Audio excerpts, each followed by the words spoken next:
ABP माझाचे associate executive producer आणि वरिष्ठ पत्रकार विजय साळवी यांना क्रीडा पत्रकारितेतील उल्लेखनीय योगदानाबद्दल आणि इलेक्ट्रॉनिक माध्यमातील कार्यासाठी राजरत्न पुरस्काराने सन्मानित करण्यात आले। मुख्यमंत्री देवेंद्र फडणवीस यांच्या हस्ते हा पुरस्कार प्रदान करण्यात आला।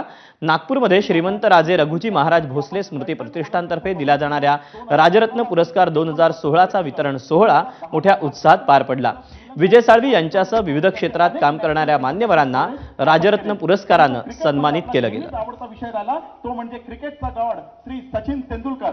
आपण त्यांच्यावर सुद्धा अनेक कव्हरेज केले। आपली यशस्वी कारकीर्द बघून आजवर आपणास अनेक पुरस्कारांनी मार्च 2007 ला आपण याच पुरस्काराच्या मंचावरून एबीपी माझाचे प्रतिनिधी विजय साळवी यांनी मुंबईतील खेळाडूंसाठी मैदानाची मागणी मुख्यमंत्र्यांकडे केली। यावर मुख्यमंत्री देवेंद्र फडणवीस यांनी देखील सकारात्मकता दर्शवली। पाहूया।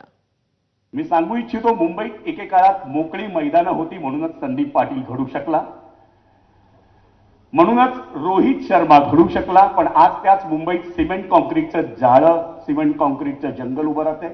आणि त्या मुंबईत या दोन्ही नेत्यांनी किंवा त्यांच्यासारखा खेळामध्ये ज्यांना रुची आहे अशा नेत्यांनी जर आम्हाला खेळाची मैदानं दिली तर मला वाटतं या खेळाडूंसारखे अनेक खेळाडू घडतील। आणि मला वाटतं हे नागपूर हे आज जितकं फडणवीसांचं आहे, जितकं गडकरींचं आहे, तितकं ते माझ्या दिव्या देशमुखचं आहे। त्यामुळे क्रिशा सोनी असेल, मधुरा असेल किंवा पुण्याचा सागर कांबळे असेल, अशांना खेळाची मैदानं हवी आहेत, जलतरण तलाव हवे, ते त्यांनी द्यावेत।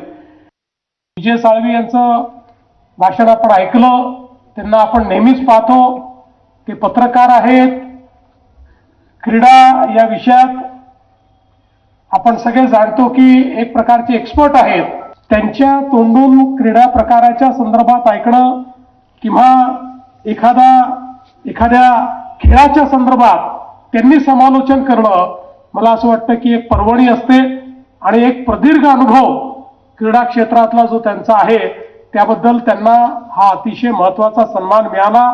मी त्यांचं मनापासून अभिनंदन करतो आणि क्रीडा क्षेत्राकरता त्यांनी ज्या अपेक्षा